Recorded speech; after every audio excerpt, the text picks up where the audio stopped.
Hi, how are you? Thought I would talk a little bit today about cartooning.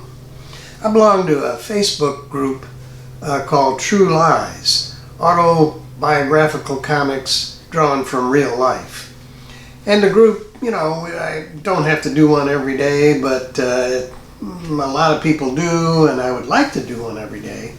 But coming up with the ideas for a cartoon every day is a little bit challenging. One of the things I do, carry this little bitty notebook with me if I'm out somewhere where I have to do some waiting, or maybe a doctor's office, waiting in the doctor's office. Sometimes an idea will hit me, and if I don't have a little notebook with me, I'll forget it. Today, my wife had a doctor's appointment, so I did bring a little notebook, and I did come up with a little idea in here for a 4-panel cartoon. So what I thought I would do is actually draw it and let you see the process I go through to draw a 4-panel cartoon. Let's get started.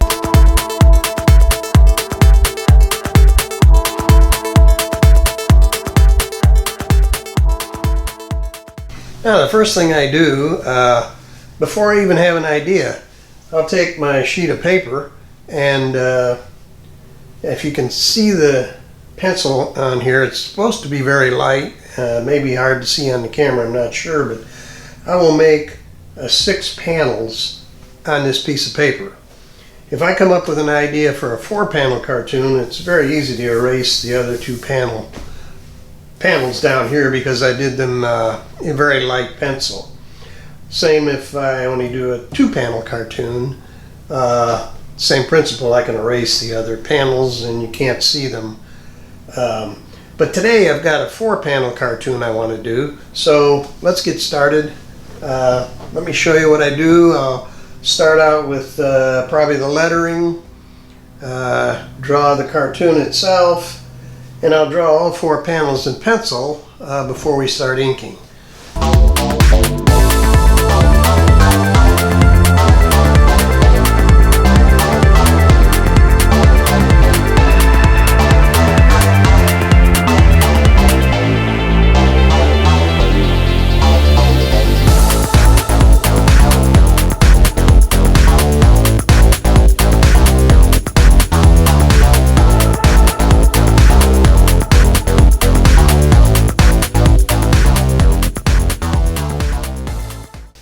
Well, I just realized that I shot the drawing seams over my right shoulder, and mostly all you can see is the back of my hand.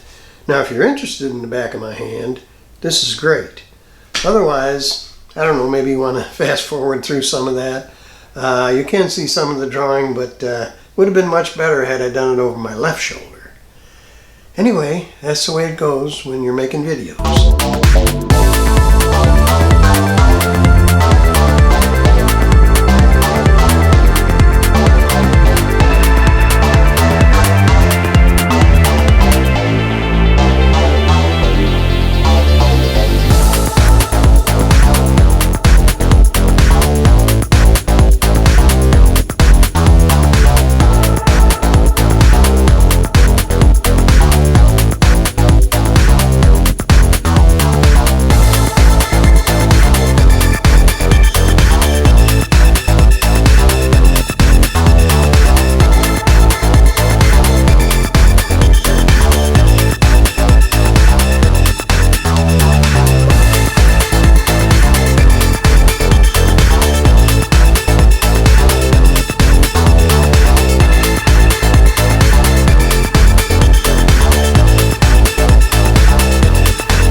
So at this point in the process, the penciling is done.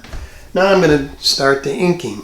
I won't show you every detail of the inking. I'll do the first panel and then you can kind of see what that looks like, and then I'll show you the finished product.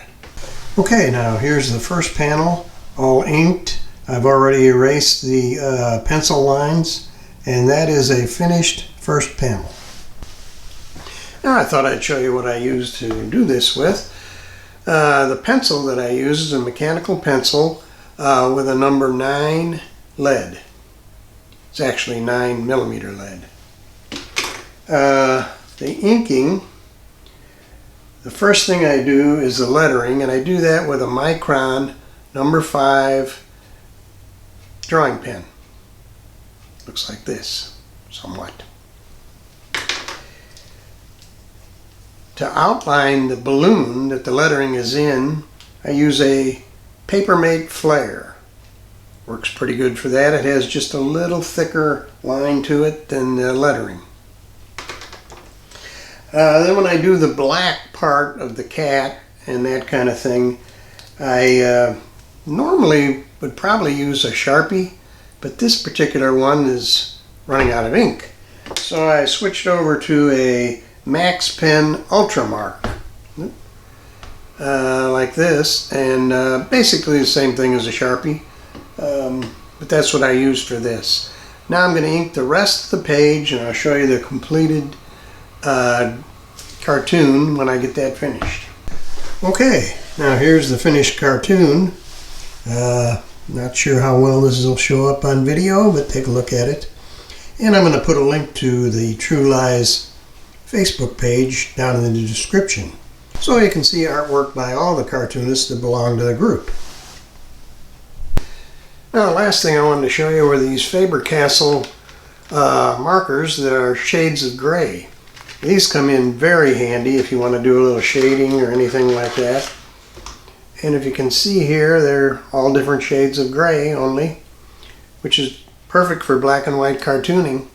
And you'll see in one of the panels that I did, if you notice, the last panel had a little bit of these markers in it. So I hope you enjoyed this. Make a comment, subscribe if you'd like to see other videos similar to this. And I will see you next time.